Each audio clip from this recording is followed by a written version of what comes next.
Hi friends, Sharada Gudimetla YouTube ఛానల్కి స్వాగతం సుస్వాగతం. ఈరోజు నేను మీకు చూసారా కనిపిస్తున్నాయి, వీటిని వాక్కాయలు అంటారు. ఇవి కేవలం మనకి వర్ష ఋతువులోనే వస్తాయండి. ఓన్లీ 2-3 మంత్సే వస్తాయి. వీటి వల్ల మనకి చాలా ప్రయోజనాలు ఉన్నాయి. ఇవి మనం పప్పులో వేసుకోవచ్చు. కొబ్బరికాయ, వాక్కాయ చక్కగా పచ్చడి చేసుకోవచ్చు. చాలా చాలా బాగుంటుంది. పచ్చడి బద్దల కింద వేసుకోవచ్చు, అలా కూడా చాలా బాగుంటుంది. ఈ వాక్కాయల వలన ఉపయోగాలు ఏంటంటే, యూరినరీ ట్రాక్ ఇన్ఫెక్షన్ ఏదైనా ఉందనుకోండి, వీటిల్ని తిన్నారంటే మనకి అది చాలా బాగా తగ్గుతుంది. అండ్ దీని రసం తాగారనుకోండి, ఈ మూత్రనాళాల సమస్య అవన్నీ కూడా తీరుతాయి. అలాగే దంతాల సమస్య కూడా ఏదైనా ఉంటే కనుక మనకి దంతం ప్రాబ్లమ్స్ అవి కూడా మనకి బాగా తగ్గుతాయి. అలాగే శరీరంలో అప్పుడప్పుడు చూడండి కాళ్ళ వాపులు అవన్నీ వస్తూ ఉంటాయి, మనకి రక్తహీనత వలన అంటూ ఉంటారు. అలాంటప్పుడు కూడా అవి వస్తున్నప్పుడు కూడా ఇలాంటి వాక్కాయలు కనుక ఈ వాక్కాయని తిన్నామంటే మనం అది మనకి ఆ వాపులు అవన్నీ కూడా తగ్గిస్తుంది. తర్వాత అధిక బరువును కూడా తగ్గిస్తుందండి. ఇది వాక్కాయల వలన ఇంత ఉపయోగం ఉంది చూసారా. చాలామందికి తెలీదు. పల్లెటూరుల్లో కొంతమందికే ఇవి చెట్లు ఉంటాయి.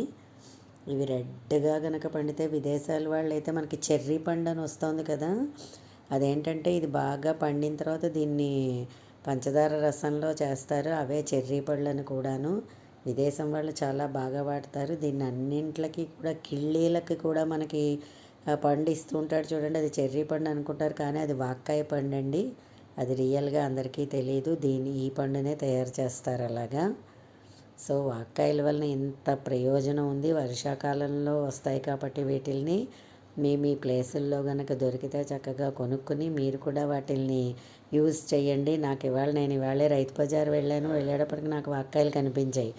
ఓహో వాక్కాయలు కదా అనేసి నేను కొనుక్కున్నాను. పావు కిలో 50 రూపాయలు ఇవి. సో రేపు నేను పప్పులో వేసుకుంటాను, పచ్చడి చేసుకుంటాను. వీటిని చూసిన వెంటనే నాకు వీడియో చేయాలి, ఎందుకంటే చాలామందికి తెలియకపోవచ్చు. కొంతమందికి తెలియచ్చు కానీ చాలామందికి తెలియకపోవచ్చు. అందరికీ కూడా ఇవి మార్కెట్లో దొరుకుతాయని నమ్మకం లేదు.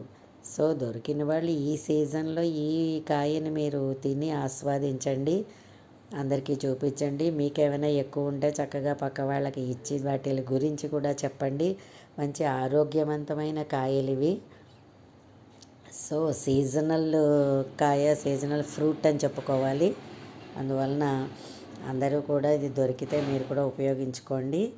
నా వీడియో కనుక మీకు నచ్చినట్లయితే లైక్ చేయండి, సబ్స్క్రైబ్ అవ్వండి. మరిన్ని వీడియోస్ కోసం బెల్ ఐకాన్ని క్లిక్ చేయండి. నన్ను ఎంకరేజ్ చేస్తున్నందుకు మీ అందరికీ కూడా నా ప్రత్యేక ధన్యవాదాలు తెలియజేస్తున్నాను.